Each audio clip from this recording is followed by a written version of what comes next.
He's about 455 yards away. He's going to hit about a 2 iron, I think. This is the School of Motion podcast. Come for the MoGraph, stay for the puns. We also have a pattern as a human, probably, like the things that we appreciate, things that we find beautiful. I mean, a lot of people would say a lot of beauties that humans find, they resemble the nature. So there is some sort of maybe a formula.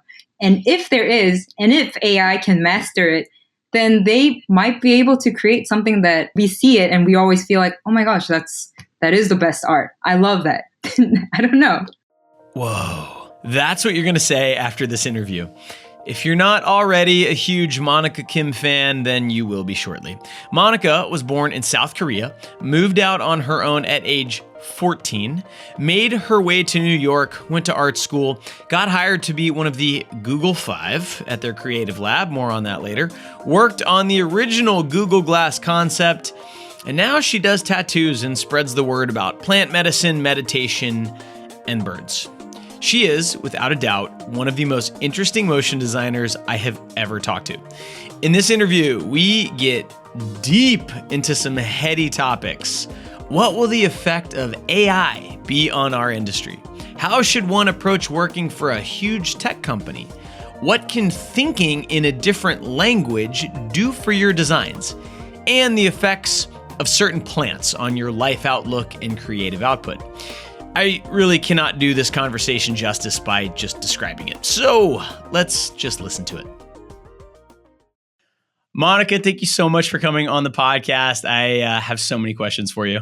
Thank you so much. I'm super excited and also slightly nervous.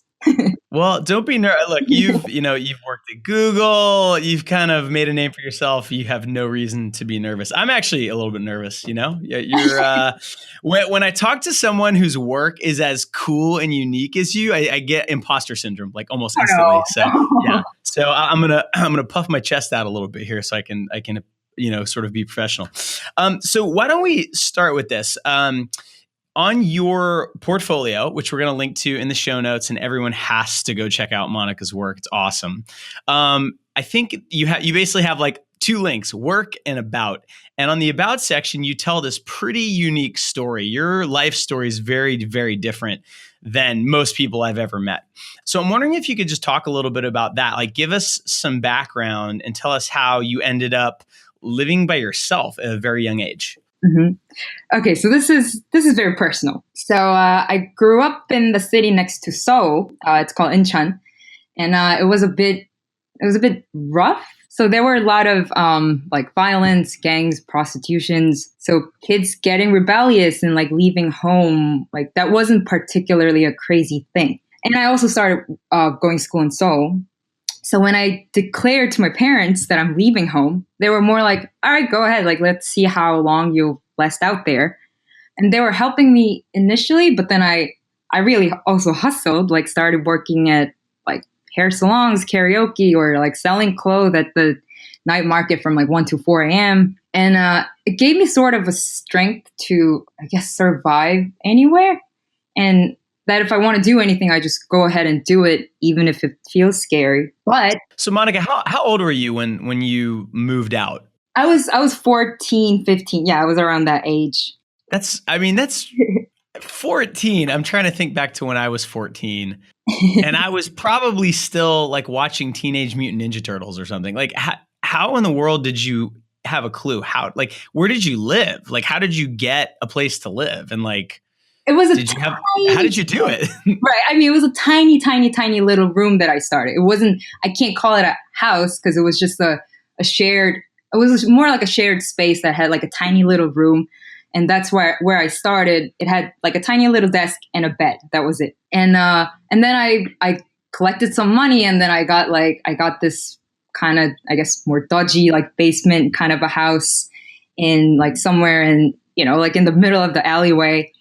And it was amazing because of all the people that I started meeting. And I spent a lot of time like hanging out with people who were, again, like they were in gangs or involved in sex works or LGBT community that was really oppressed from, back then Korea was very conservative. And quite oddly, I was also going to the school. Like my high school was one of the most prestigious school in the country. So my little home quickly became like a gathering spot for a lot of people, like different people, I guess, who were sort of considered as a, like social outcasts to like all hang and have fun. And yeah, that diversity to me was the most valuable thing ever. Was South Korea, so I've never been to South Korea, but when I think of it now and, like the imagery that I've seen on the news and stuff, it seems like this super modern, Oh yeah. high tech country. When you were growing up, was it like that? Because the sort of the picture that you're painting, of what at least the town you grew up in was like, doesn't feel like that in my head. Right. Korea has changed so rapidly within like 30 to 50 year time frame. Like 50 years ago, we were like, it was still like agricultural society. It wasn't, like it was a very poor country basically. And then in like 30 to 40 years, we just became one of the most high tech country in probably the whole universe. And now things are really like technology in Korea is really advanced. But me growing up there it was very different. Like I used to, my town, like there were like U.S. military guys with a truck, and they used to throw candies at us, and I used to like run chase them trying to get some American candies, and it was really good. Yeah. So okay, so you moved out on your own at 14. Now, you mentioned that it was kind of like there was a lot of violence around you in gangs and things like that, and it was kind of normal for kids to rebel. But so was that the reason you moved out, just because you were sort of like a rebellious teenager, like I don't want to be told what to do anymore, I'm going to move out? Was there anything happening like, in your home life that made you want to move out? Like I'm trying to figure out how common this really was for a 14-year-old to move out and live on her own. I think it was a combination of me being rebellious and I wanted my own freedom. I was telling my parents like, oh, I want to be free. I want to be alone. I didn't even know what the freedom really meant, but I just wanted to be free. And I also had a great excuse because, now my school's really far away. So, hey guys, like I need to do that on my own. And I guess my parents were also very like, in a weird way, like they were very open. So instead of like saying no, they were just like, all right, but we're only going to give you a certain amount of money. So if you are out of your money, then, we're not going to help. So it's sort of like, take it or leave it situation. Like, okay, do it if you can. If not, that's it. Honestly, it's pretty amazing to me. I can't fathom living on my own, at least in terms of the emotional maturity that I had as a 14-year-old. So I'm curious, like, you said that you wanted to be free, but you didn't really know what freedom was. I mean, what 14-year-old actually really knows like what that is? And I'm sure by that point in your life, you hadn't traveled extensively the way you have now. So you probably hadn't seen a lot of other things up close. So I'm curious if you remember what you thought freedom was. Like, what was it you were chasing? Oh, that's an interesting question. I guess I was chasing, like, I wanted to know what I want. I guess that was as simple as that. Like, okay, my parents tell me this, school tells me this, like all the media is telling the same thing, but why? Like, what do I want and who am I? And I guess I was young to have like, I guess, existential crisis, but I was also very curious. And I guess the freedom meant like, I want to talk to people who are different from myself. I want to actually, be exposed to the environment that I'm not used to and see how that feels like. Were you living in a conservative environment? Because the reason I'm asking is because, looking from the outside at sort of the, it's interesting. Another thing I love about you is that you don't have like this massive social media presence the way a lot of people do. It was actually, a little more difficult to find out about you. But from things that you post like on your Instagram, and we'll talk about some of those things, you're pretty, confident and outspoken about things that other people wouldn't be. And I'm curious, like, if any of that was with you as a kid. Were you raised in kind of a conservative environment where you felt like you couldn't, say the things you wanted, try the things you wanted, and this some sort of rebellious thing, kind of going against that? That was definitely the 90s, like South Korea as a whole society. It wasn't just my parents or my community. It was like back in 90s in South Korea, things were, we just got out of war. We were still in poverty. Everyone was hungry. And a lot of things were very conservative, like super conservative. Like talking about being gay, like that didn't exist. People would say things like, "Oh, there's no gay people in Korea. That doesn't exist." Sure. and that's shocking, right? But it was very conservative, and a lot of school curriculum almost felt like a military training almost. Because I growing up in schools, like I was never able to raise my hand and ask questions because that's considered as being rude to your teacher. So instead of having a discussion and ask questions, which, that's how a lot of kids learn, like it was one way thing where you are told to what to do instead. And we don't have a chance to ask things or question things. So that was the whole, environment that I grew up. And I guess that's what made me a little more felt more suffocating and wanted to leave so bad. Okay. That makes sense. See, it's interesting because I think I always was kind of the way you are, where someone would tell me something, like a teacher who was twice my age and had this title teacher, right? Right. And I would always question, it was like an automatic thing. And so as an adult, I've sort of realized okay, I'm contrarian. Like I don't believe anything unless it's right. A scientist can tell me something. I still have to go prove it. That's just the way my brain works. Right. But I grew up in an environment where that was cool and you were rewarded for that. Yeah. And I can imagine, and I can imagine, if you are kind of built the same way, that growing up in an environment where it's a lot more structured, Mm-hmm. And post-war, Japan kind of built the same way, and you can see sort of the way that their educational system has developed. So it's really interesting to me, sort of as someone who teaches now, to see the results of that, and that can actually take someone like you, who's clearly extremely intelligent, and drive them into, behavior that at the time people probably told you're crazy. Why would you want to move out when you're 14? What are you doing? Right? I mean, did you have people telling you oh, you're doing the wrong thing, you're going to regret this? Oh yeah, 100%. That's what my teachers, right? Like my teachers from school, from elementary school, middle school, high school, they would tell me that, hey, you're a failure. It's not, you can't take that even personally, because I'm okay, I guess I am. I told my teacher that, hey, I want to do this. I want to do art. I want to learn design. And they're yeah, it's because you're stupid. And I'm okay, sure. It's, Yeah. I think the good thing is that it feels like that notion is kind of changing now. And frankly, it's probably thanks to a lot to companies like Google and Apple that have put design and creativity up on a really big pedestal. That didn't exist. It did a little bit, but in the 80s, when I grew up, in the 90s, when you grew up, and I don't know how South Korea was in the 90s, but it sounds like the US in the 80s to some extent, it was not nearly as cool to be a creative person as it is now.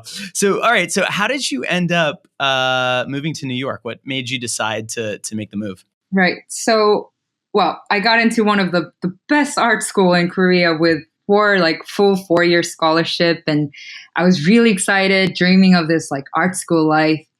And again, I spent half a year in a college, and my experience there was very suffocating because I was studying industrial design, and which I'm so glad I didn't end up doing because I'm really bad at 3D. But the school was focusing so much on students getting a job at Samsung or any big corporates. So it felt more like a military training rather than being an art school. And there were so much of seniority and hierarchy. And for the first time, I thought, wait a minute, I want to go see the bigger world. I want to meet people who are completely different and feel free. And then I thought all right, I want to go to New York. I didn't know anything about New York except that it's one of the most diverse city. So I quit school, I prepped for a year and then got accepted in SVA and packed my bag and left. Wow. And when you did that, did you like, I'm assuming you were learning English like as you were growing up. How was your English like when you moved to New York? I was terrible.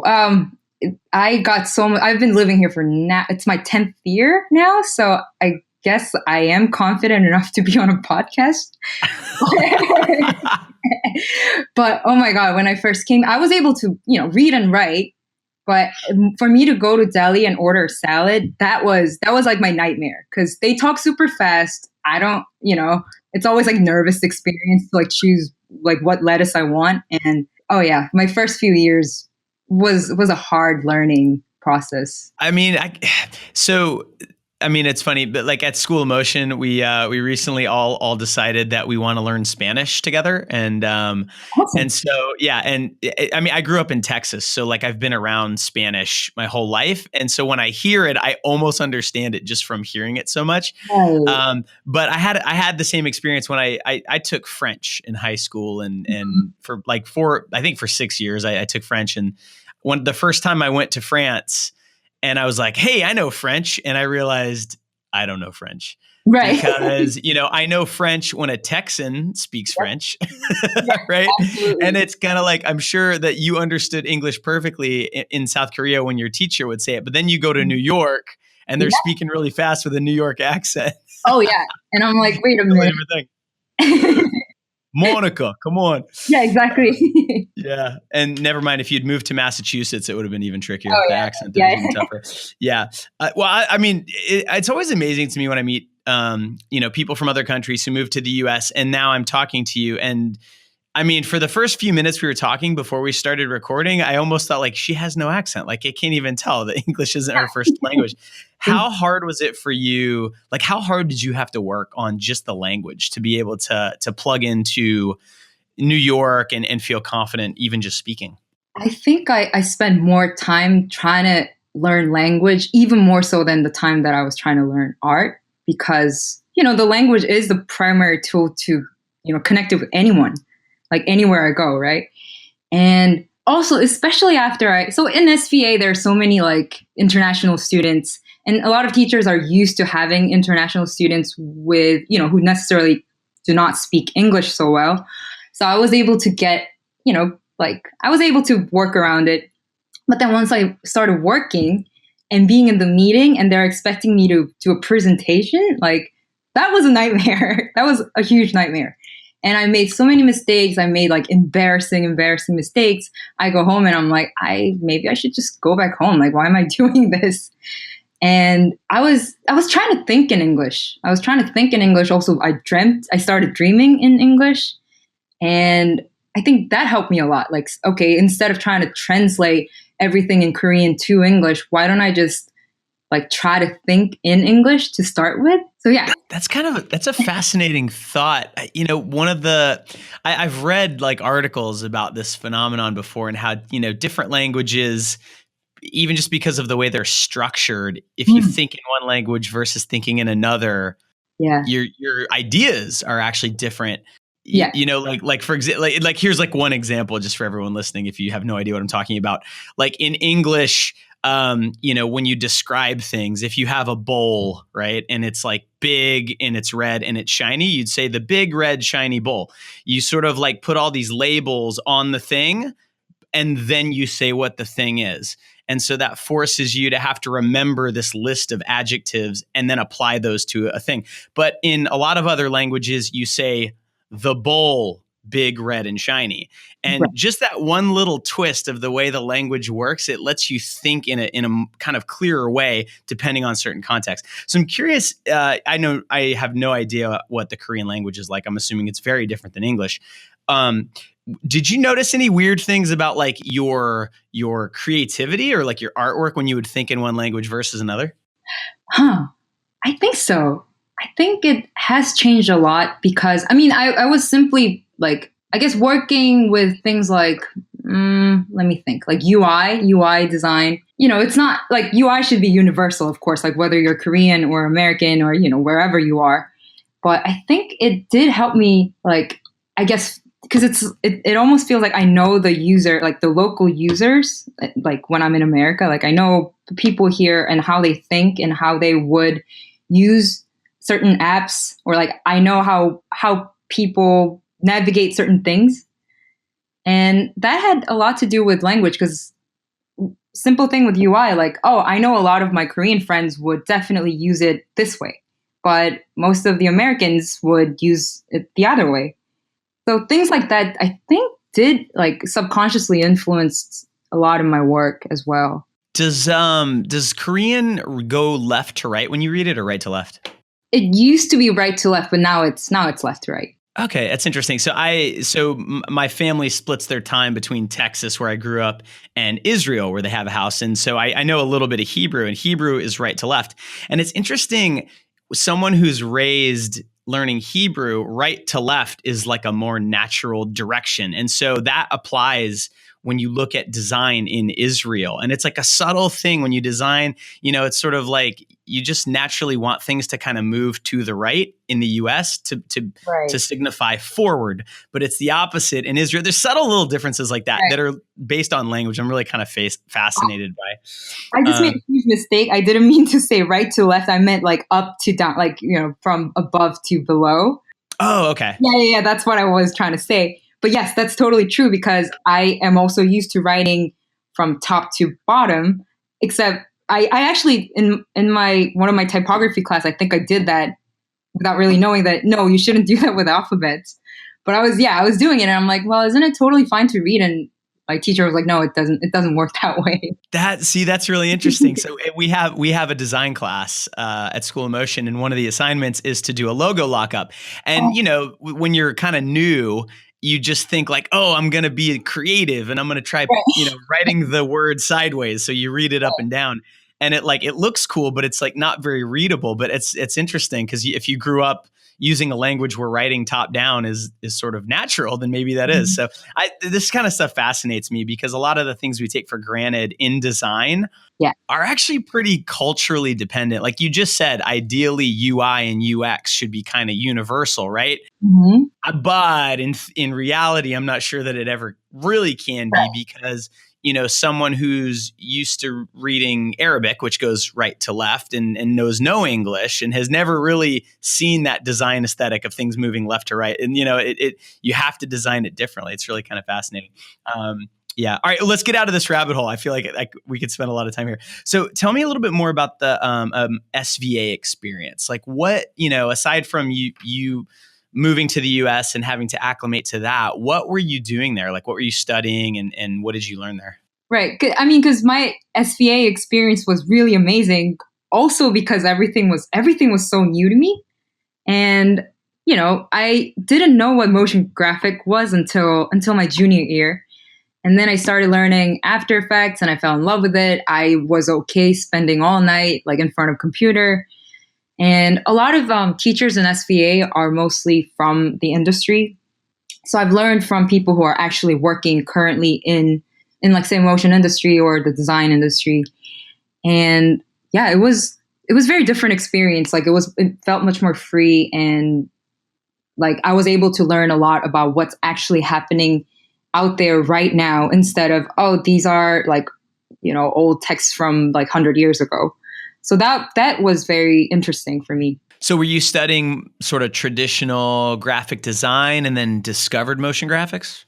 Yeah. So motion graphics program in SVA is part of graphic design curriculum, graphic design major. So you pick your sub major when you're a senior. And after spending like a year learning After Effects, I found like, oh, I really want to do this. It's so much fun. So I just decided to do that have that as a major.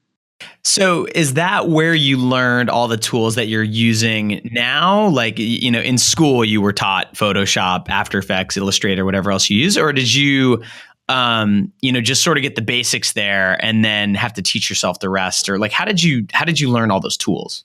Right. So Photoshop, I grew up being super nerdy about computers. So I started playing around with Photoshop, I think 2.0.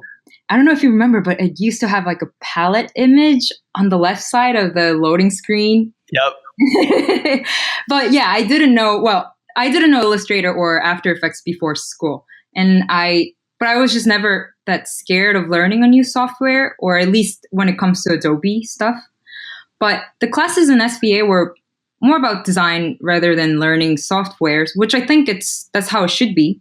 Correct. Yep. But yeah, so I spent a lot of time on like YouTube tutorials and Creative Cow.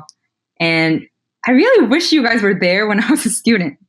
I would have learned a lot. That would have Me too. I wish we were there when I was a student, to be honest. right? Let's talk about the style that you have a little bit. And I think this is probably a long answer, but let's see where this takes us. So you're from South Korea. You went to school in New York, but looking at your work and looking at the projects that you're involved in, this gin and juice thing, which I want to talk about later too, it's very hard to pin down where your look comes from. It's like sometimes you can look at a designer from Brazil and it's obvious that they're from South America and it's infused into everything they do. But your work is like sometimes very Middle Eastern feeling and sometimes sort of vaguely Asian feeling. And sometimes the things you were doing for Google just look like sort of standard universal design, sort of what, we all sort of agree, like normal, corporate design looks like now. How did you get to that fusion of all these looks that you like to play with and are capable of? So, okay, the Middle Eastern part of this definitely came from my fiance/partner, Waleed, who was born in Lebanon. And so I was always amazed by Middle Eastern culture, but I was really able to learn more in depth, in my shallow depth, from him. And, Islamic art is so fascinating. And I definitely want to learn more, especially in this, climate with, I guess, Islamophobia. And I do want to, of course, both of us want to celebrate the history and the beauty of it. But I would say a lot of those elements, like, they're coming from my meditation practices. So I grew up like going to mountains and doing meditation, going to temple or be around shamans. So a lot of my personal inspirations, which comes from inside yourself, right? And it ends up having, I guess, like Indian or Tibetan or Japanese influence, just like how the Korean culture or the history of our Buddhism was influenced by all of those. So were you raised like in a Buddhist culture? Is that why because meditation was, for me growing up, it was something I swore I'd never do because only like, weirdos on infomercials at 2 a.m. with the pan flute playing in the background. Like I had no idea what meditation was. So I'm just curious, like, how was it normalized for you? Was it part of the religion or the culture you grew up in? Korea definitely has for the longest time, it was a Buddhist society. So it's still engraved there. It's still part of a lot of people's lives. I mean, not that a lot of people now still practice meditation in a more modern society anymore, but like at least a lot of people don't get weirded out about it because they've been hearing it for such a long time. So I had a lot of people who are meditating around me, which was great because it influenced me to like actually go deep in it and feel fine with always like having the practice. So that's super cool. So your husband is Waleed. So I saw his name on your site and I know you guys have collaborated a lot.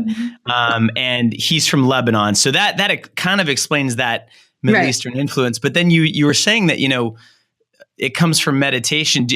Before you were with Waleed, when you meditated, did you still sort of see these sorts of same shapes and images that then later on you can sort of say, oh, if you look at Lebanese, artwork, it kind of looks like what I was seeing in my head? Yep. That's with meditation practice, you see the same world. It's so crazy. And then later on, I'm learning about like a culture that's completely, it feels really far away from myself, but I'm like, wait a minute, but I've seen that. Like I felt that and I've seen that. And I guess that's because we're all the same people. Like we're all like children of the earth. Like that's probably why. But yeah. The meditations, it's a topic I've gotten really, really interested in. And one of the coolest things is that, the people who sort of got the best at it, lived thousands of years ago. And they discovered things that we forgot and are now sort of rediscovering. And it's funny when there's a lot of podcasts now and people like Tim Ferriss kind of making meditation popular again. They're sort of saying, go read this book that's 1400 years old. And, because like that's the best one there is. And it's just really fascinating that I think you're right. I haven't gotten good enough at meditation to have any sort of experience like the one you're describing.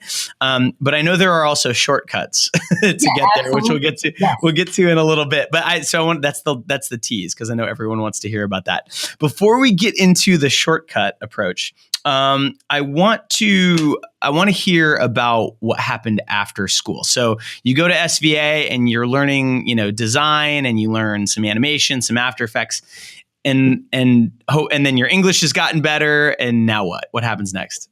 So I graduated, and then I started freelancing immediately. But then shortly after that, I got an email from Google asking for an interview. I think they had seen my work at the end of the year screening at the SVA. And okay, so this was back in 2011, and I know it doesn't feel like it was that long ago, but I'll explain that Google logo used to have bevels and drop shadows. Right. So when I told people about my interview, everyone was like, I didn't know Google's hiring like motion designers. Like, what are you going to do there? They're a tech company.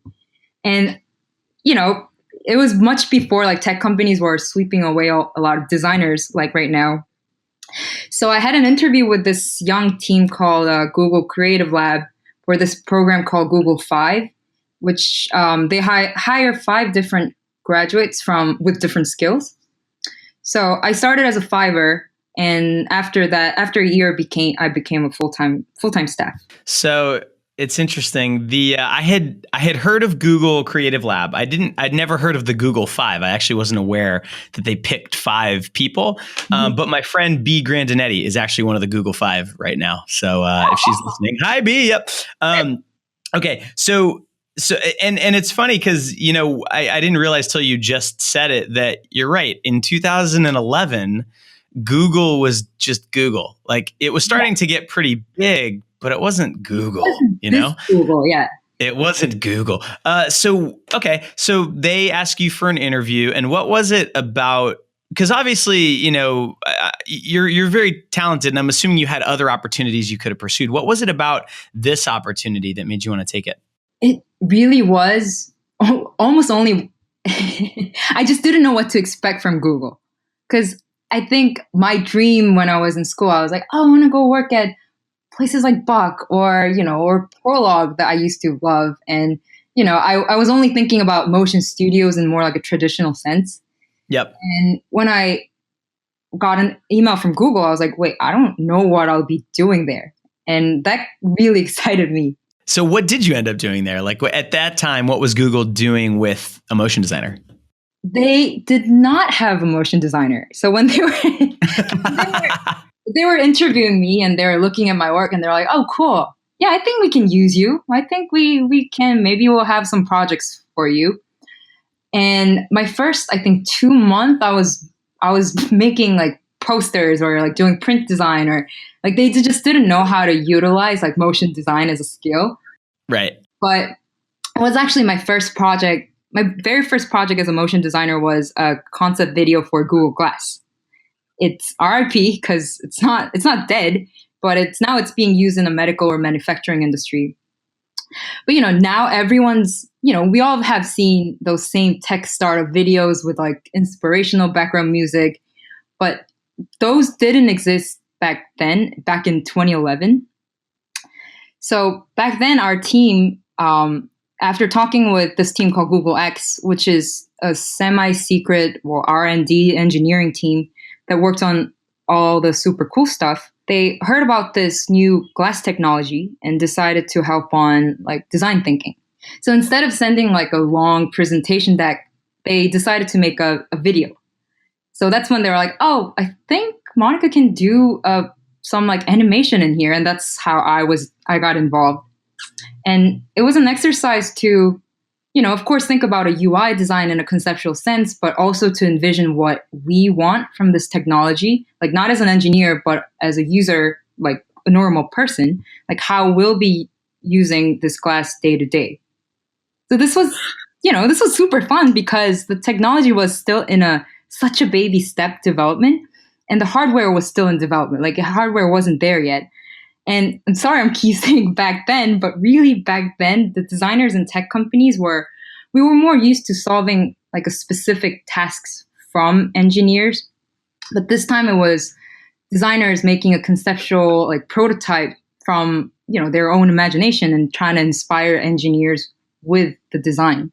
So this is something that I recently kind of found out about motion design. So what you're talking about back in 2011, that was the absolute cutting edge thing for a motion designer to be doing, to literally be helping to figure out the product itself, right.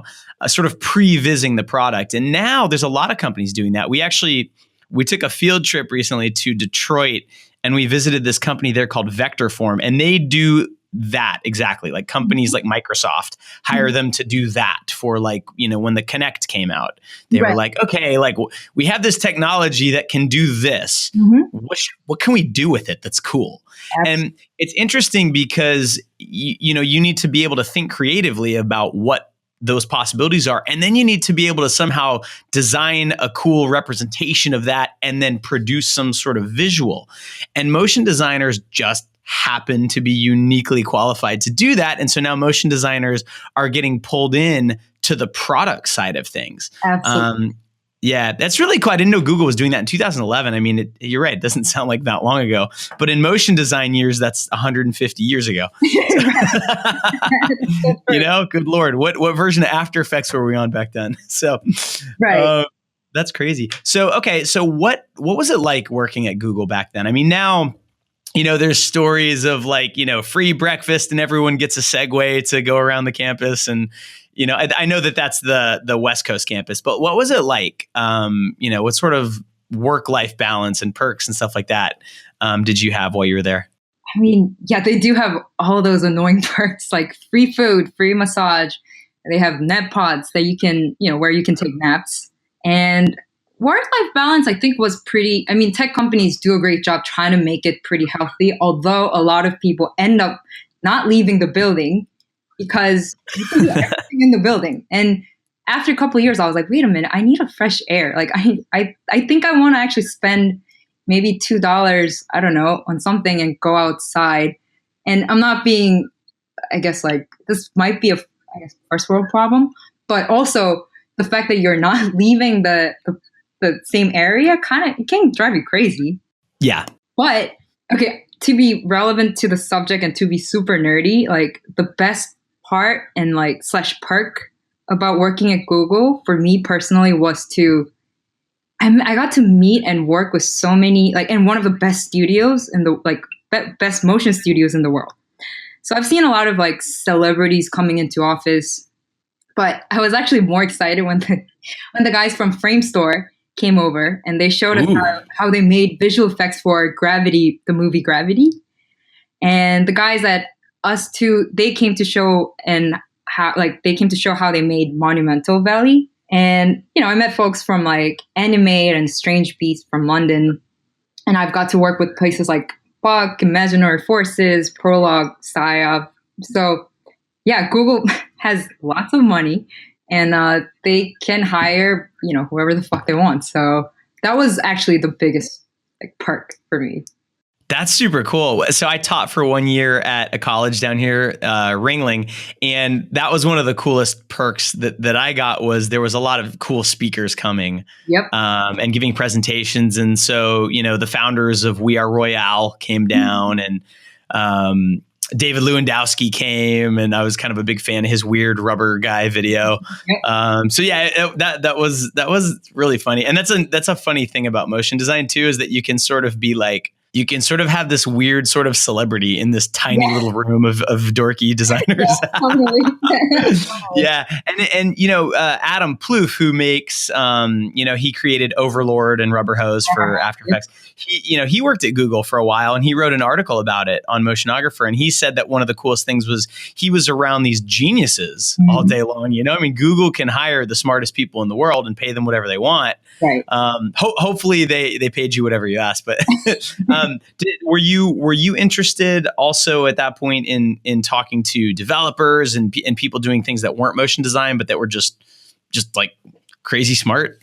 Yeah. I was actually working. The one of the sad thing about my team, honestly, was that there weren't many motion designers. So I think towards the end of my career there, they started hiring a bunch of freelancers, and they had a lot of like motion designers. But for a good chunk of time, like there were only like one or two other motion designers, and there were no seniors like above me that I can ask like, hey, how do I do this? So I was, my teacher was basically a YouTube tutorial.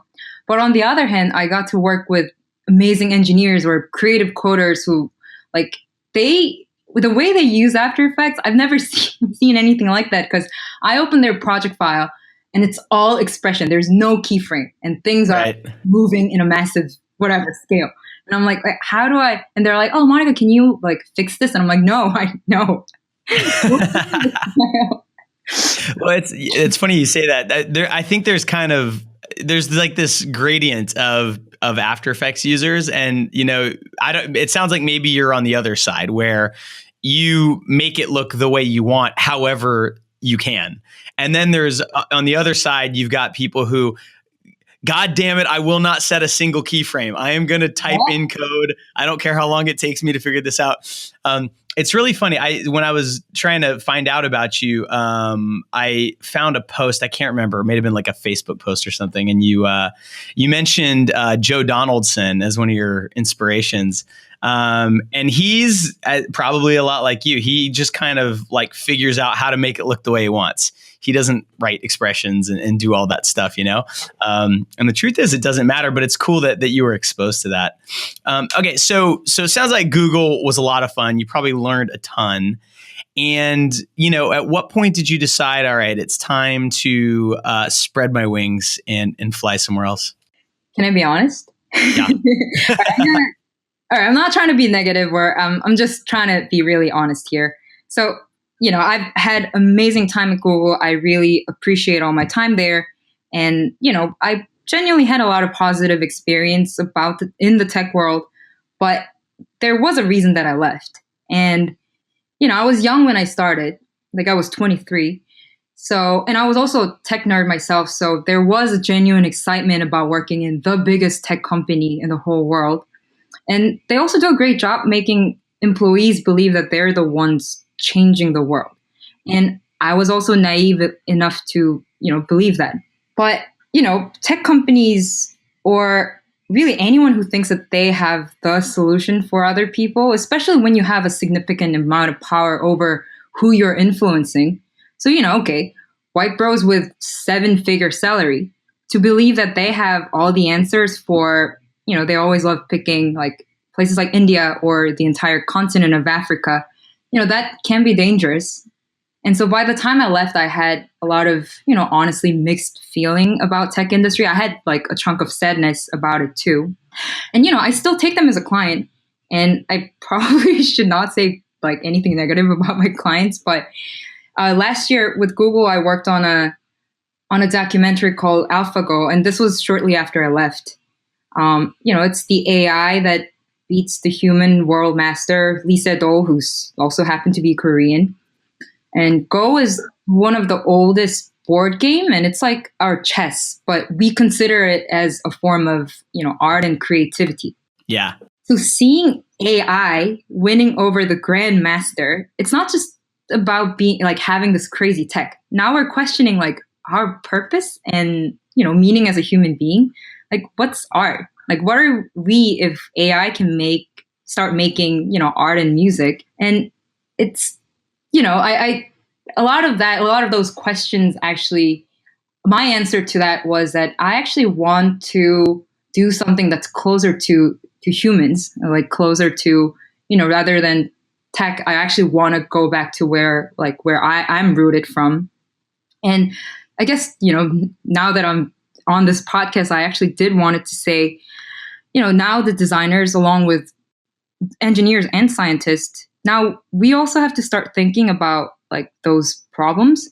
Like, who are you designing for? Like, who are you making this for? And are you actually aware or thinking about like possible side effects that might be just much larger than what you can simply fix with design?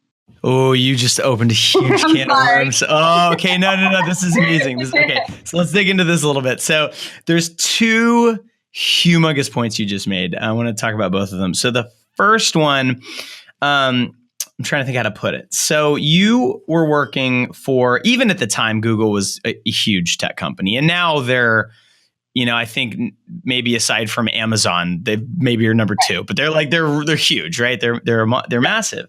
And with that, and their size, by the way, I'm referring to not just the amount of money that they're worth and the amount of cash that they have to spend, which is almost infinite, but also just in terms of their resources. Like, they have the best developers in the world on staff. They have PhDs in AI sitting in a room thinking all day, and stuff like that.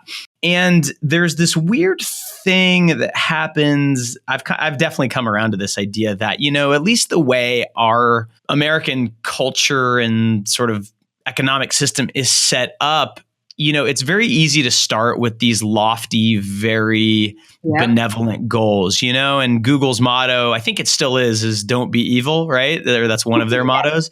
Yes. And it's very easy to do that when you're small. And, it's interesting. School emotion's very small. And there's things that, there's things that we have been doing since the beginning because it's just so easy for us. Like, someone writes in from a country where their currency is just totally devalued compared to ours, and they cannot afford one of our classes. Sure, just give them a free class, right? It's like, it feels good. It feels like the right thing to do. But as we grow, all of a sudden there's these other pressures. Like, is it legal to do that? What if they're from a country that has an embargo against that, and now what happens if an investor gets involved, if we ever do that, and what are they going to say? And at the level of Google, a publicly traded company, I can't imagine the weird pressures that push them to do things that make money right now that aren't really, and I think Facebook's probably the best example of a company struggling with that right now. They just, for the first quarter in their history, had a net user loss. Yep. Because people are starting to see those side effects. So obviously, like, and what I want to say before we go any deeper into this is that Google is a company. And companies are weird. Companies can act in strange ways that are counterintuitive. But the reason for that is because it's just made up of people.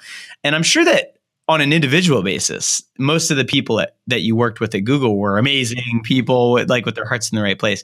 So I'm curious if you could just talk a little bit about, without saying anything bad or nasty. I'm just curious, like, if you could elaborate a little bit more on some of the things that made you question, like, am I really doing good? Am I making the world better by the work I'm doing here? Every single individual, almost every single person that I met at Google were very brilliant. I have a lot of close friends who I met at work, and I don't just consider people as a colleague or just, workmates. Like, they were my good friends.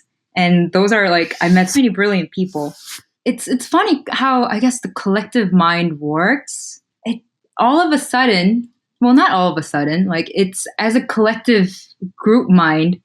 And I guess, this is also dangerous working for a corporate, especially when you're a young designer, because you think what you do for a living is what you are. Yeah. Of course, it can influence the other way. Who you are can influence the corporate. But when you're young, it works a lot in the opposite way, where you are all of a sudden now you belong to this huge group, and, one of the most privileged group with bunch of different smart people. So now you are actually being confused about, I guess, your own identity or your own thought process, mixed with the corporate goal, which it's a corporate. Like they're meant to make money, and they're meant to, they have a clear, specific goal that might not be your personal goal. Yeah, I tell our students that exact thing a lot. Like even at small companies where there's only 10 people and your boss really, really well, and they're like a mentor to you, you might think, well, our interests are aligned. I want to become a better motion designer and do better work and cooler work and get on Motionographer and this and that. And they probably want the same thing, right? Because, right. It's their company and it'll make their company look good and it's good for everybody and everybody wins. But in the end, the incentives are not aligned because, the boss's primary stressor and concern a lot of the times is, I need to bring in clients. I need to keep the doors open. I have a lot of overhead. I need to make sure I can pay the bills and keep everybody employed. And sometimes that leads you to take on work that you don't really want to do, but it's got a big number attached to it. Yep. Now, Google doesn't, I don't think Google has that problem. But, I'm guessing that there's probably, products that Google does, design for and they build and they make videos for, and maybe they never even get released, but there are probably things that you saw, and you probably can't talk about everything, but where you were like, wait a minute, that's not going to be good, Oh yeah, I had tons of, the one that went semi-public was the one, so I was working on this, it was a nano robot that detects a single cancer cell. So, it's a tiny little robot that goes inside your body and it's meant to help you. It's meant to help you. That's the initial purpose of it. And then your question is, wait a minute, where does all the data go then? What about all the extra data that we don't know where it's being used or being stored? And, Google already has an information for almost, the whole Earth. They have Google Earth, Google Maps. I love Google Maps, but it's also very, you don't what about privacy? What about, what if I don't want to be in the photo of, what if I don't want to be shown by satellites? Right. Do I get an option? Yeah, I once had to do, this was before School of Motion when I was freelancing. I had to do a video for a client, and what they were an ad agency, and they were talking about this new capability that they'd built. It was basically an internal video they were going to use to sell to clients, to get new accounts. And the video was talking about how they'd figured out how to take and aggregate data. And this is crazy. People listening, I bet a lot of you don't even know that this data is out there, but there are companies you've never heard of that sell data that know, they sell the GPS data from your smartphone. They know where you've been. Yep. They know what magazines, what websites, they know everything about you, but there's 10 of them. They know what cable package you have. They know what Netflix videos you watch. And this agency had figured out how to aggregate all of that into this one thing where they could essentially target people in New York City who work for tech companies who lived in Asia for some of their life and are females between the ages of 20 and 35. Yeah. And they can target you. I did this video and I was really at the beginning oh, the design's cool and look at this animation I'm doing. And then it wasn't until probably a year or two later when I went back and watched it and I'm like, oh my God, this is Big Brother. This is really kind of creepy, and this is now a service that you can buy from an ad agency. Yeah. Okay. Well, let's talk about the other big can of worms you opened, which I think is a little bit, frankly, more interesting. You were talking about how there are now these computer programs that are loosely called AI that can beat humans at certain tasks. And one of the most famous examples is they've beaten the best humans in the world at Go. I've never played Go. I don't know the rules, but I've read about this and I know that it's it's one of these games where it's very simple rules, but it's almost an infinite number of possibilities. It is a lot like chess. And as, just as a human, it's kind of neat to think oh, there's a computer that can drive a car better than I will ever be able to drive a car. So why not just let the computer do it? I'm cool with that. As a creative person, though, that is kind of weird because what happens when, and do you even think it's possible that there could be a computer program that Google maybe is working on right now that can design something in 1 second that is as good as something that you could do that would take you 2 weeks, And is that the sort of thing that kind of worried you, or was it sort of a different spin on it? Absolutely. I think it's almost inevitable that it will be possible. Because again, going back to Go, it's a board game, but I guess in a lot of East Asian culture, it's viewed as a form of art because playing Go, it reveals a lot about your strategy, your personality, like who you are. So, and these people, like the masters of Go, they started getting trained from like age 3 or 4 throughout their entire lives. And, there's a whole poetic mastery, like an art form behind it. And to watch Go, and the shocking thing about AlphaGo, I mean, I would love for people to watch the documentary because it raises a lot of questions and emotions. But it wasn't just like brute force, like, oh, I know the answer because I'm a computer. The computer was actually learning on its own, like learning by its own feedback and learning by itself. But it was also making some moves that like all the Go masters were like, oh my God, that was the most like creative. Humans would not think about it because there's also like, rules and histories and Go. But without that, AI was just like creating something that wasn't like that didn't exist before. And now when I'm like on YouTube, like now it makes automatic playlist, whatever. And sometimes I'm like, wait a minute, like my musical taste exactly, like me now.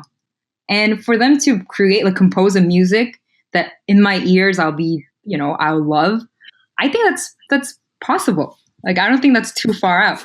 And I guess that does raise a question of, again, like, okay, then as a creative person, because it's easy for us to think, oh, we're different from, say, like animals because we have this creativity. And that's not something we just regard that as our like unique skill or unique, talent. Except what if it's not? Like, what if what we consider as a creativity can be so easily not just replicated, but created by something that's not human and something that we actually created. There's a lot of talk right now on, the impact of AI on things that are kind of obvious, like, what happens when all, giant trucks are driven autonomously by AI. And all of a sudden, every person who's a truck driver for a living is out of a job, right.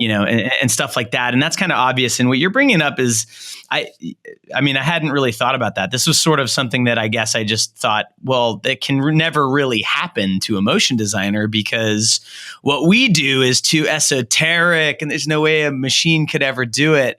And I think that I probably just have a simplistic view of what AI actually is. I mean, I sort of, when the way you described it, where you said it's not just brute force, let me calculate every one of the 1 million possible moves and pick the best one. That's not what it's actually doing.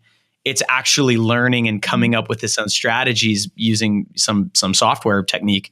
That is kind of interesting. And I'm thinking, well, what happens when, one of the most challenging things for me when I design things is picking colors. And it's a very common thing people struggle with, even really good designers. I'm sure you probably sometimes have trouble picking colors.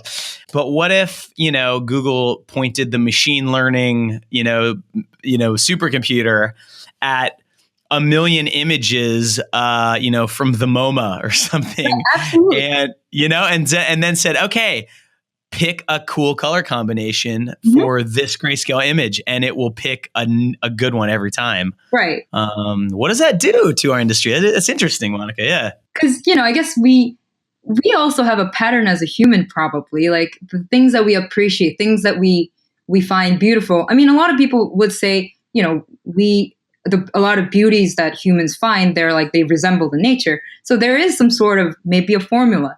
And if there is, and if AI can master it, then they might be able to create something that always triggers, always we see it and we always feel like, oh my gosh, that is the best art. I love that. And, I don't know. I know it's kind of gross to think about it because, I've met lots and lots and lots of artists and the ones that are really, really, I think the ones that really identify themselves with their art the most closely, those are the ones that probably would feel the grossest about this. The idea that like when you pour your soul into something and you've mastered your craft and you can create this, let's just say a painting, that you can show it to someone and it makes them feel something. It makes them feel, like, I don't know, anxious or it makes them feel like a little like, I don't know, like depressed or happy or whatever, hopeful. It's nice to think that there's this unnamed quality to the thing that we just made, this thing I can't put my finger on that makes that art successful. And the truth is, maybe we just haven't figured out what the formula is yet. I mean, I hope that's not true, but Me too. But I mean, there's kind of some signs that maybe that's it. And I don't know, maybe there's going to be Google Art, or Google Painter or something like that one of these days, and it'll have cracked the code and it'll use the golden ratio plus some machine learning, and we'll have Googlebuck.com. Right. Oh my gosh. All right. We have to change topics before this gets too depressing. That's really, I would love anyone listening to this that's fascinated by this, check out the documentary. We'll link to it in the show notes, the AlphaGo one. And I'm definitely going to have to check that out too. So let's talk about the shortcut that we kind of hinted at earlier. So if you go to Monica's Instagram, your Instagram bio was really fascinating, and it says something to the effect of "I'm working for all the medicinal plants and birds." So I thought those were just two very interesting choices. So let's start with the medicinal plants. What did you mean by that? They are. I always consider that they are my ultimate teacher and bosses. Yes, like I'm talking about psychedelic plants that are, medicinal, not just psychedelic, but like, cannabis or mushroom or ayahuasca or, like everything. I guess my dream is to share the teaching and, love from Mother Nature and through whatever medium I have. And for now, it's the visual art as a medium or, whether it's video or illustration or tattoo. But the birds, I really love birds. And I know cats are the internet, but there are a few of us who are just obsessed with birds.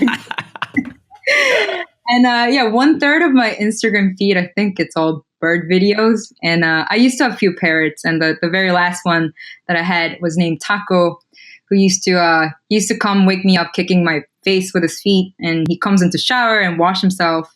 And he throws a ball at me when he's mad. And he says, I love you. So yeah, I have, when I talk about birds though, I usually do mean by, all the living beings on this planet Earth. I just happen to love the bird tribe the most.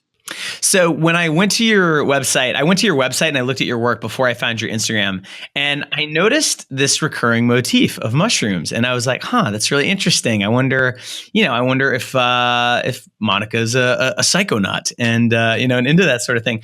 So I want to ask you about that, because this is something I've been interested in a good portion of my life. I don't have tons of experience with it. There's another podcast episode with Caspi and Kai, for anyone listening, where we dove into this pretty deeply in his experience with psychedelics. But I'd love to hear sort of, your story with them, Monica, and how did you discover that these plants, and I love that they're called medicines kind of in this, in this world, that they could be a tool to open up new ideas and to show you things. Yeah, so I think whether I intended or not, like all of my psychedelic experiences and also meditation, of course, like they do heavily influence all my works. So whether it's like a literal drawing of a mushroom or a metaphoric room of DMT, and sometimes I don't even see it myself until I finish the work. And I'm like, oh shit, there was a very subtle bit of my vision there. And, sometimes it can be a corporate work. And I'm like, oh wait, I somehow planted that. And, I would love to do more personal work that's focused on that world. But yeah, I use the term medicine because plants literally saved me. Because going back to my story of Google, I guess at some point in my fancy career with a big salary, I was very depressed. I used to drink a lot. And I'm very small, I'm like 5 feet tall and 99 pounds. I used to drink like half a bottle of whiskey every night. Oof. Yeah, I guess I was really like lonely, like because I was feeling so disconnected from, my people, my land, nature, and everything. Sure. And it was a few intense psychedelic trips followed by more psychedelic trips, including, mushroom, LSD, DMT, and ayahuasca, also cannabis, and, again, meditation that really saved me that now I'm so happy and healthy. And even before, I guess I talk about inspiration. Like when I was depressed, I hated animation. Like I thought I love this, and now I'm just generating ads for money, and there's no sense of fulfillment or joy or sense of creativity when I'm looking at a screen. And it obviously wasn't the animation; it was me that I was angry at. But now I'm back, and I really love the animation as a tool, like as a message tool for psychedelics. Because for me, the psychedelic and meditation are the learning tools, and the animation is the expressing tool. And I guess the best example is, I know everyone says this, but again, Hayao Miyazaki and all the Ghibli films, right? So that bathhouse from The Spirit Away, I go to that exact place in my ayahuasca trip. I go there every time. And they, without using psychedelics, I guess, they're able to express that exact spirituality and animism, and so beautiful, but in a form that's so easy to digest because, I guess with or without psychedelic tools, like we all know that place because we're all from the earth. And Right. animation, I guess, because of its flexibility and, it allows this feeling of magic. And I think it is one of the best way to show you that exact world. So yeah, that's why I always say, like, I want to make animations for plants and birds. Well, first of all, Monica, thank you so much for sharing that story. I know that it's very, maybe it's not difficult for you, but it probably is. Like, it's difficult to be that honest about your past demons. And I think that, I mean, to be honest, I'm not surprised to hear that you went through something like that, because you're obviously a very driven, ambitious person in a way. And I think that type of person, especially when you achieve a lot of success earlier in your career, it can kind of trigger this existential questioning. Like, wait a minute, like I have achieved on paper what I thought I wanted to. Odd, yeah. And I went through something very similar, and it's interesting because there's never a point in my life where I could have drank a half a liter of whiskey, and that's actually impressive in a weird way. But I definitely, like, when I was sort of in the darkest part of my career, right before I moved to Florida and started School of Motion and sort of found what I really liked doing, I was drinking a lot more than I was comfortable, and a lot more than most people around me knew. Right. And it was interesting. I remember looking, like, at some point you have this realization, like, I'm not happy. The work I'm doing isn't fulfilling. I'm self-destructing, like, not literally, but there's self-destructive behavior. And I remember searching for that way out. And I wonder, and now I'm almost like, I wonder if I just I didn't have any friends or any sort of network that was into this sort of stuff. And now I do. And now I'm like, I meditate a lot. I do a lot of other weird things, Wim Hof breathing and holotropic breathing. I'm way into it. And I'll say, just for anyone listening, that I can get woo-woo on this podcast pretty easily. There's something that happens to a lot of creatives, and I'd love to hear what you think, Monica, where you do associate the work you're doing with you. And the whole point of meditation is to kind of break that link where you realize that you are not really like a thing, and that what you're doing is completely separate from the thing that is you. And that, psychedelics, I know a lot of people really have no interest in ever trying ayahuasca or DMT, DMT is probably like that's the one you probably wouldn't want to try if you're not really into it. But even like psilocybin or THC, it's just kind of briefly shows you, it just kind of shoves that in your face. It's kind of like, you know what? You are not the thing you think you are. And sometimes that's enough to kind of break that chain. And for me, the thing that really got me out of it was running, because I do long distance running, and you can kind of achieve a similar state doing that. But yeah, I think it's important to talk about this stuff, Monica. So can you talk a little bit about some of the, you talked about the sort of the visuals and the interesting things that you see in your mind's eye when you do these things and when you meditate sometimes, but what are some of the lessons that you've taken away? That nothing's permanent. Yeah, there you go. Yeah, that nothing's permanent. You know what? In a very, I guess, in a very basic way, it influenced me in things like, I used to not share my work or my personal work because I guess that I thought it was too precious, or not too precious. I just wasn't confident, or I always wanted to make it better, or, I guess I was attaching myself a lot onto it. But then with all these experiences, I'm like, wait a minute, nothing's permanent. Like this work, myself, tattoo even, like nothing's permanent. So, that helped me a lot, like in every way, where I'm like, actually, I'm still learning then. Like I'm not presenting my work as some sort of a master. I'm still learning. I'm showing my work as a student. And as a student, it's okay to make mistakes. It's okay to look a little dumb. It's okay to, look back and feel like, that wasn't, I kind of want to like take it off of Vimeo, but it's fine. Like, cause you're a student. And I guess that attitude was something that I really got from a lot of this trip, a lot of trips and meditations. Yeah.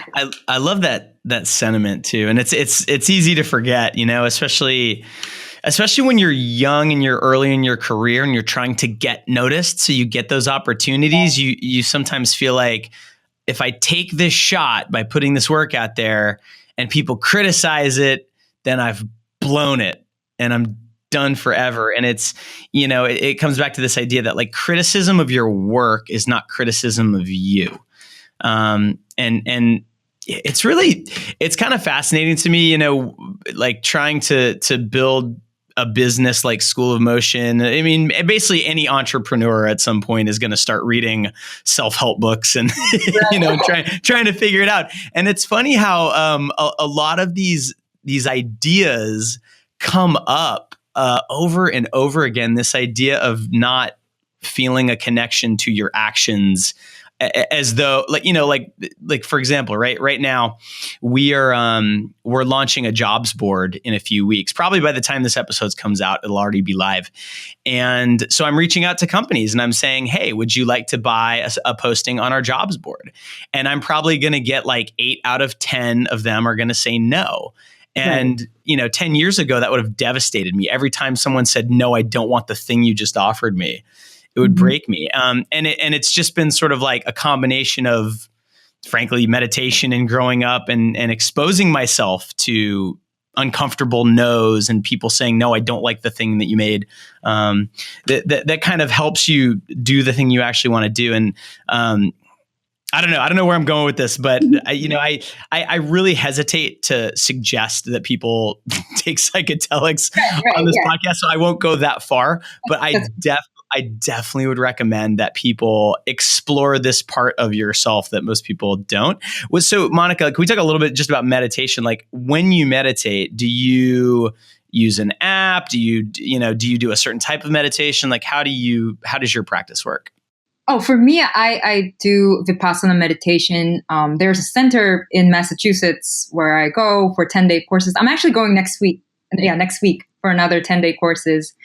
And so I use specifically Vipassana tradition right now. But I guess growing up, it was a combination of Zen Buddhism and like my own, I guess, meditation, like meditation experiences. And I tried with apps. I guess me personally, I wasn't. As soon as there's phone around me, I start getting distracted. So for me, it was best to be away from it. And I was also getting like tired of like tech everywhere in my life. So I was like, oh, maybe I'll completely take off. But I think it's a great way for a lot of people to start because, it can be a good reminder and, it's less of a burden or it feels maybe less weird. But yeah, I use Vipassana and I know 10 days is a long time for a lot of people, but if I also can't, tell people to go use psychedelics. But if you have 10 days And if you're interested in meditation, I can confidently say Vipassana is it's amazing. Are you doing a 10-day silent retreat where you don't talk? Yeah. Yep. Oh, that's super cool. I've always wanted to do one of those. I have 3 kids now, so the thought of explaining to my wife, "Hey, I'm gonna go away for 10 days and leave you with 3 kids," that's kind of tricky. But yeah, at some point, I definitely want to try that. Man, I could talk about this stuff forever. All right, let's. I want to get into some of the stuff that you're doing now, because you're doing some pretty interesting things now. So your Instagram also has a ton of tattoo artwork on it, and I was trying to figure out, like, are those your tattoos? Like, are you covered in tattoos, or are you designing tattoos for other people? So what are you doing in the world of tattoos? I do tattoo. So yeah, I spent few months last year in Korea going through the tattoo apprenticeship. And this was me trying to learn something completely new. And that was really hard. My teacher was so harsh, and he's very Korean. And, back in my, I guess, my slight arrogant mind, I thought, oh, I'm a designer. I can do this. No. There were so many moments of utter humiliation. And he would say things like, whoever the fuck gives you a design job, don't know shit. And in my mind, I'm like, Google? Wow. Tattooing itself is really hard, but designing for a human body, I was so used to, like motion design and, stuff that moves. And I'm also not a pixel perfectionist. And tattoo is in a way completely opposite. It's one frame and it's there forever. Except, it's not forever, because the beauty and the meditation of the tattoo is that, no, you won't be here forever. So no, you and your tattoo are not going to be here permanent. Nothing's permanent. So yeah, now I do both design and tattoo. Can you, I've never, it's funny. I have one tattoo, so I don't have a lot of experience with tattoos, but I'm fascinated by them. What is it like using a tattoo gun? I mean, I'm imagining as a motion designer, like the undo button is just drilled into my brain, but you got this thing that if you mess up, maybe you can fix it a little bit, but like, how do you do that? Like, the first time you put a tattoo on somebody's skin, how scared were you? Like, how did you do that? Okay, I'm sure you guys won't judge me for this, but when I first started working with a tattoo machine, I actually had my left hand trying to do like Command Z. There were a couple moments that I was like, oh, I'm trying to press Command Z. I'm actually, because I'm so used to using Cintiq. So in a way, it's similar. I'm like, I'm still drawing with my right hand, but on my left hand, I'm like, where's the go back button? Oh shit.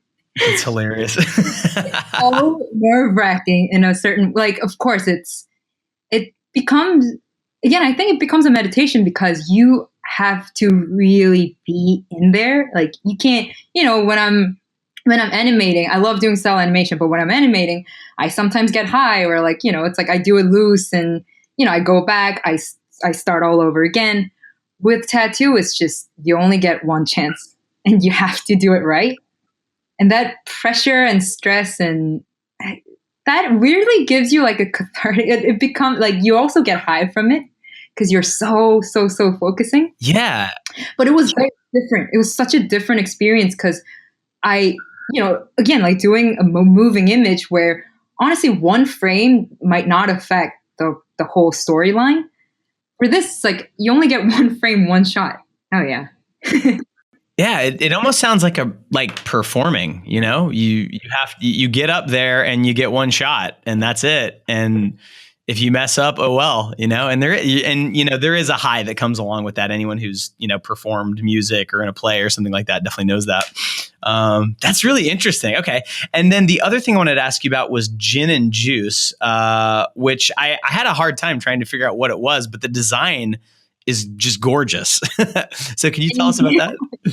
Yes. So it's actually, we haven't, we're actually not, that we're not talking about it public too much because of very obvious reason, but it's a collaborative project with me and my fiance, who's he's also an animator and he's also a long traveler of the psychedelic world.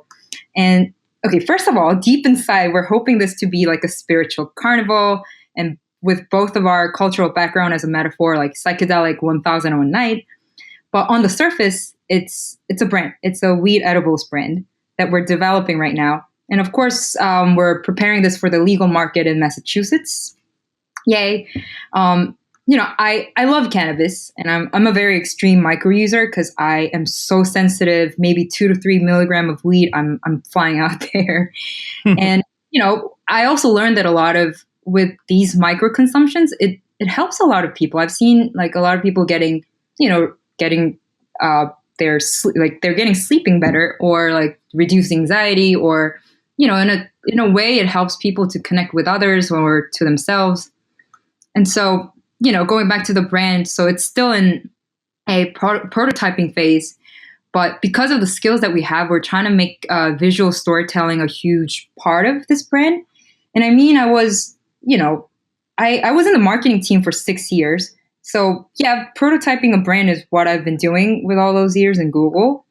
But I want the visual to be, I guess, the part of a like larger sensor experience. And maybe we'll make it so that you get high with our edibles and then watch our trippy nature animation in VR, who knows? But yeah, everyone in the cannabis industry says this, but of course we also want to break this stoner stigma and make the product, for the wider audience. But part of me definitely want to celebrate this weirdness and slight darkness and the lightness from being high. And again, like animation is such a perfect medium for this world. Or the video in general. Yeah, I'm just thinking. I suspect that the motion design community is going to be a big fan of what you're doing. That's really awesome. What a cool project. You have your hands in so many things. All right, so let's leave it with this. You've been so generous with your time. So you've got this crazy resume. You've got Google on your resume, which opens lots of doors. And you've got a great portfolio. And it seems like, you're sort of in this position now to do kind of whatever you want. You could freelance, you could go get another job with some huge paycheck. So I'm just curious, like someone in your position, what is it that you're aiming at now? Do you have a goal, or are you just kind of going to go where the wind blows you? I think now we as I guess both of us as a team, like now we have a better goal, and we're actually working as a small, studio / vendor for like mainly tech companies because that's where my connections are. But, like now I work for still mostly Google or Facebook or Spotify. And it's been much healthier because I can detach easier. And, I guess like sometimes I have to work on some things that I don't necessarily believe in, but I don't have a luxury to turn it down because I have to pay rent. And, quite honestly, almost all the studios and agencies now work for the same clients, right? So then I try to focus on like why I'm doing this. And my goal in life, I've said this multiple times now, but I do want to work for, medicinal plants and birds and for, Mother Earth. And I am talking about taking care of nature, of course, but also about, helping people healing themselves and reconnecting with their spirits. And happy humans means happy earth, and so happy birds probably. And it's really all comes down to helping the birds. Everything, yeah. I get it. This can be in like any forms. Like maybe it's this weed brand that I'm working on, or maybe it's through like organizing a space for a growing community that celebrates psychedelics and spirituality, or tattooing like mini medicines on people's skin, or maybe one day I'll attempt to make something that is as beautiful as Miyazaki's. And actually, speaking of which, if you haven't watched Pompoko, it's not really it's from Ghibli. It's not that famous piece from 1994. You have to watch it. It's really beautiful. Ooh, yeah, I haven't seen that one, so I'll definitely have to check that one out too. Yeah. Awesome. Well, Monica, thank you so much. This was like super fascinating for me. I hope it was for everybody else listening too, if you made it this far. Yeah, and I have a feeling we're definitely going to have you back on in the future. Yay, thank you. It was so much fun. Whoa, am I right? Make sure you check out Monica's work at monicak.im, and we'll have links to everything we talked about in the show notes at schoolofmotion.com.